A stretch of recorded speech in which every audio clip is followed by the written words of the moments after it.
You spend a lot of time saying we should do more than march or not be violent. We get it. But what tactics work? You're not going to get enough people to strike nationwide. What else? Hey, Jeff, I actually talk about strategic nonviolence and specific nonviolent direct actions an awful lot, a lot. I know I have 3 accounts on TikTok, and you might have missed some of those videos, especially because this platform doesn't like to show my content to anybody. But I actually think this is a really good question to ask, because I think too many people don't understand what nonviolence is. And specifically, how nonviolence is this overarching philosophy. It is this framework that we use, and it shapes the kind of direct actions we engage in. I think it's worth consistently bringing up that too many people conflate peaceful with nonviolent. Nonviolent, oh look, I'm wearing my shirt today, disruptor. Nonviolent direct action must disrupt the system. Give me props for reading this backwards in the camera, y'all. Disruptor, a person or thing that interrupts an event, activity, or process by causing a disturbance or problem. If your nonviolent resistance is not disrupting the system, if it's not causing a problem, then it's not going to get the job done. That doesn't mean that the purpose of every act that a nonviolent resistance movement engages in is to disrupt that system. Some of those events are meant to be movement building, right? Hands off, No King's Day, honk and wave events, etc. Those are really about getting people to get involved in the movement for the first time. It's asking them to take a small risk. It's meeting people where they are and telling them like, hey, you're an average person. You've never done this before. Just take this first step. Come to a rally, come to a meeting, get involved. You can't have the first ask of people, the first demand be like, be willing to get beaten by ICE and get arrested, because then the average person is not going to get involved. They have to feel invested in the movement, and you have to be able to offer a diversity of tactics that helps people with all kinds of skills and abilities and limitations and resources and et cetera, different risk factors, right? I'm always talking about risk assessment.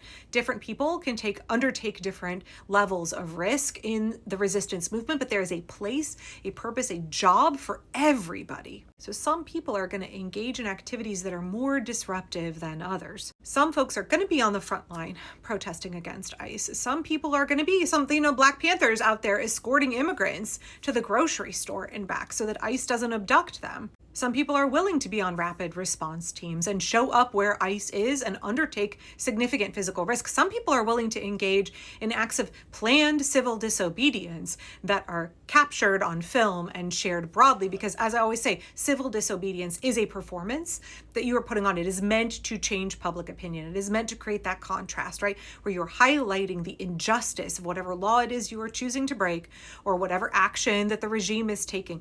It has to be on some level a performance as right. You have to plan your civil disobedience for maximum impact. And that is also how you make that person's sacrifice worth it, right? It has to be impactful. But not every disruptive action looks like engaging in a massive labor strike or being willing to show up at a giant protest where I was going to say law enforcement, but they're not law enforcement, where the criminal entity known as ICE is out there harming people, brutalizing people. And as awesome and as movement building as events like No Kings are, those in and of themselves are not going to stop this, because they don't grind the system to a halt. They don't have a significant impact on the system at all. That wasn't the point of those events. The point of those events was to bring people in, to build our numbers, and then to help people level up to those bigger, more disruptive actions. Events like No King's Day, those are morale boosters, and those are recruitment events. They also are legitimate forms of protest because they are showing all of the pillars of support under the regime that there's mass public opposition, right? That visual display, that's still really important. I'm not in any way trying to minimize those efforts. But if we just confine ourselves to events that the regime considers like, okay, we'll let you have that, we're not going to stop this. In fact, most successful autocratic regimes allow a little bit of protest. They allow people to think that they're doing something. Kristi Noem even said on Face the Nation the other day, I would hope that Mayor Fry, when he's on here, that he'll announce that he's going to start working with us to bring safety to the streets. If he would set up a peaceful protest zone so that these individuals can exercise their First Amendment rights and do so peacefully, we would love that. Is that something you're looking at? First Amendment speech is not limited to one park or one section of the city. You are allowed to protest so long as you're doing it peacefully. And by the way, we've got tens of thousands of people in Minneapolis that are grinning down the bear, that are peacefully expressing their First Amendment rights. So no, you can't have just one section of a city. That's not the way First Amendment works. Okay, Jacob, I'm going to quibble with you. You don't have to keep your protest peaceful for it to be legal. There are loads of highly disruptive ways you can engage in protest against the government that actually have an impact, that are not violent at all and are entirely legal. But yeah, Kristi Noem is full of shit. They want to constrain you. They want to let you have just like a little display and think that that will pacify you. This idea of protest zones. They want you to fritter away your energy, not actually doing anything to stop them, not actually doing anything to impede the advancement of their authoritarian agenda. If you are not disruptors, you're not going to stop the fascists. And yes, labor stoppages, really important. Successful, comprehensive boycotts, we have not really seen boycotts, I think, economic impacts at the level that are necessary. I said a while ago last year, I think economic resistance is probably the most crucial element that we are not leaning into and embracing in a truly disruptive way. After all, we live in a capitalistic system, and what's happening right now is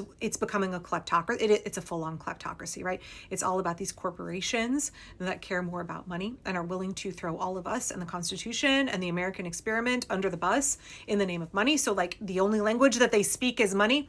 Our disruptive resistance efforts have got to start looking highly economic. And we're starting to see more of that. But also, disruption means that you prevent the regime from being able to accomplish their goals.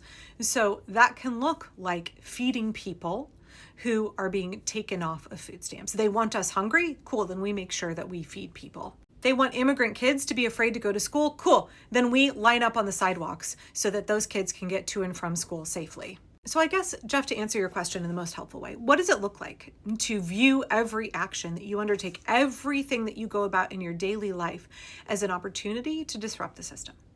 How can you view your every action, no matter how small, as an act of nonviolent resistance? Because presuming that real resistance looks like, I don't know, a bunch of 2A people in the streets, or it looks like a nationwide general strike, you're missing literally thousands of ways to resist the system, to be non-compliant with fascism. The regime requires us to submit. They require our compliance. If we refuse to be compliant, if we refuse to ever submit, they will not win. So I really try to encourage people to look for opportunities. We are hunting for ways that we can fuck shit up for them.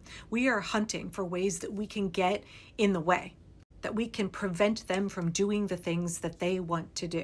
And that really looks different for everybody because our lives are very different. The people that we're interfacing with, our opportunities are going to be different. And I think that is one of our greatest strengths. We are hugely diverse. We are a massive, geographically, ethnically, culturally, incredibly diverse nation. And that means that we have just like an absolute fuck ton of ways to push back against them. And they can't really build one comprehensive defense, right? We're coming at them. It's death by 1,000 cuts for the regime. And one of the things I learned over the last year, reading about successful nonviolent movements throughout the last century in particular, is that so many of the most effective disruptive resistance tactics that they used were not ones that they learned from other people, but they were ones that originated organically as a response. People opened themselves up to the opportunity to create new tactics that had never been done before. It's choosing to be adaptive and creative and open and saying like, hey, we can try this and this and this, and like maybe if we try 12 different things, 3 of them will be effective in hindering the regime, in pushing them back a little bit, and that's okay. Not everything that we try is going to be successful. It's really important that we are trying new and different things. So I can't give you like a comprehensive list of these are the actions that you must take. I think we have to learn from what other movements throughout history have done, absolutely. And yeah, there are definitely effective old standbys. If you haven't read Gene Sharp's The Politics of Nonviolent Action, there's 198 different nonviolent strategies you can engage in. But don't let that list limit you. Learn about what's been done before, but also be open to creating something new. Maybe in response to something terrible and awful that the regime does, you are going to devise the thing that has the most impact. So decide for yourself that you're going to let everything in everyday life be a chance to resist.